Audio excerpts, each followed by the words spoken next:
Olá, amigos do canal Regui. Um domingo muito triste para o basquete mundial, para o esporte mundial.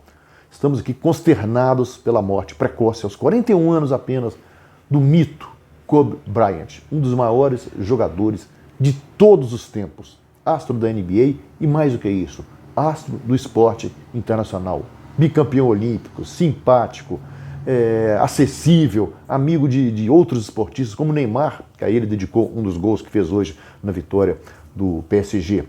Kobe Bryant sucumbiu a um acidente de helicóptero, no qual perdeu também uma filha de 13 anos.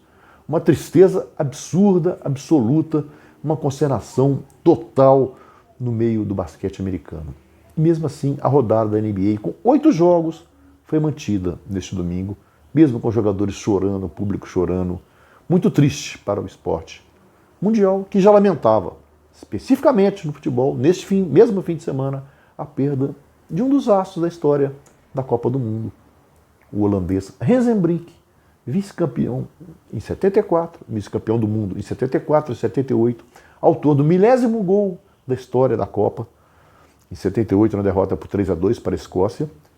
E naquela mesma Copa, na final contra a Argentina, placar em 1-1, no último minuto, ele acertou a trave do filhol, num lance que poderia ter dado à Holanda um título que ela ainda não tem, e que o empate 1-1 permitiu à Argentina, na prorrogação, fazer 2 gols, fazer 3-1 e conquistar o primeiro dos seus 2 títulos.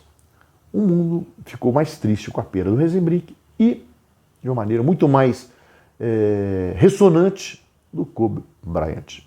Mas vida que segue, e teve campeonatos aqui no Brasil.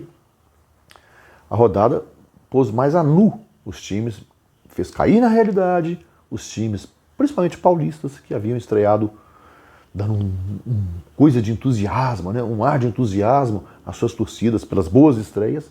Esse fim de semana colocou um pouco mais as coisas no seu devido lugar.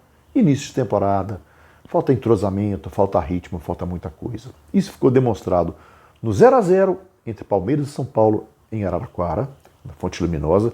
Meia bomba o público, meio decepcionante. Palmeiras, melhores oportunidades. Não que o São Paulo não tenha assistido também, teve umas 2 ou 3, mas o Palmeiras teve mais e acertou 2 vezes a trave do Thiago Volpi. Né? Uma com Ramírez no primeiro tempo, outra com o Luiz Adriano no segundo. Ramírez fez sua melhor partida para o Palmeiras, saiu um pouco cansado no segundo tempo. Palmeiras um pouco mais acertado do que o São Paulo, mas nada ainda para se entusiasmar. De qualquer forma, é um placar normal para um clássico, um 0-0.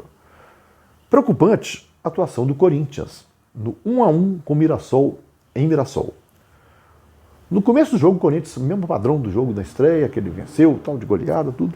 11 minutos, um gol muito bonito, né? Participação do Luan, o Bozelli fazendo pivô, o Ramiro, que tem um bom início de temporada, fez o seu segundo gol nesse início de ano aí. Um gol muito bonito aos 11 minutos. E ali o Corinthians parou. O Mirassol tomou conta do jogo. Poderia ter empatado ainda no primeiro tempo, não fora o Cássio fazendo algumas defesas. No segundo acertou a trave, obrigou o Cássio a trabalhar. E um reestreante empatou o jogo aos 30 minutos, uma bela cabeçada. Ele mesmo, o Camilo, aquele cabeludo, parece o Coalhada, né? Carioca, que já andou em tantos times, né? E já tinha passado pelo próprio Mirassol. Volta e meia ele está num time assim e volta para a Chapecoense. Disputa o primeiro semestre no time e volta para a Chape, mas de qualquer forma ele reestreou aos 33 anos na Chapecoense e fez o gol. Tinha acabado de entrar no jogo, poucos minutos antes, fez o gol que deu justiça ao placar, um placar que fez justiça ao time do interior, que foi superior na maior parte do tempo aí. Pelo Campeonato Carioca, o Fluminense, em 3 jogos, 3ª vitória. Alguns veteranos ainda não estrearam, o caso do Henrique, do Egídio, mas o time está indo, né? Do Odair Helma, 5-1 no Bangu. O Bangu que tinha tirado 2 pontos do Vasco na semana passada. Né? Lucas Claro, zagueiro, fez o primeiro gol do Fluminense aos 8 minutos. Juliano empatou aos 35. Aos 40, o mesmo Lucas Claro fez 2-1 e no segundo tempo o Fluminense despachou.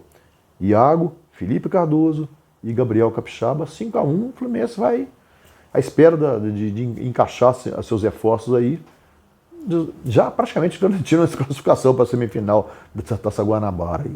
E o Botafogo pode-se dizer que é estreia, porque ele havia perdido as 2 primeiras rodadas com o time B.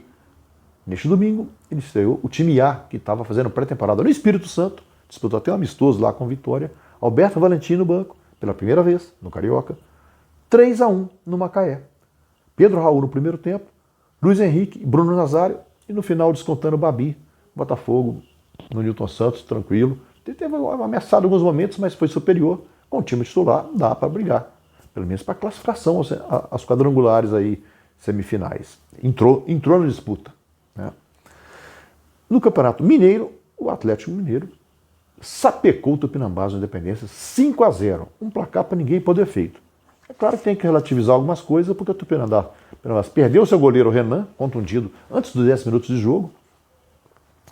Saiu chorando de campo e tal, o seu substituto entrou e não foi tão bem assim.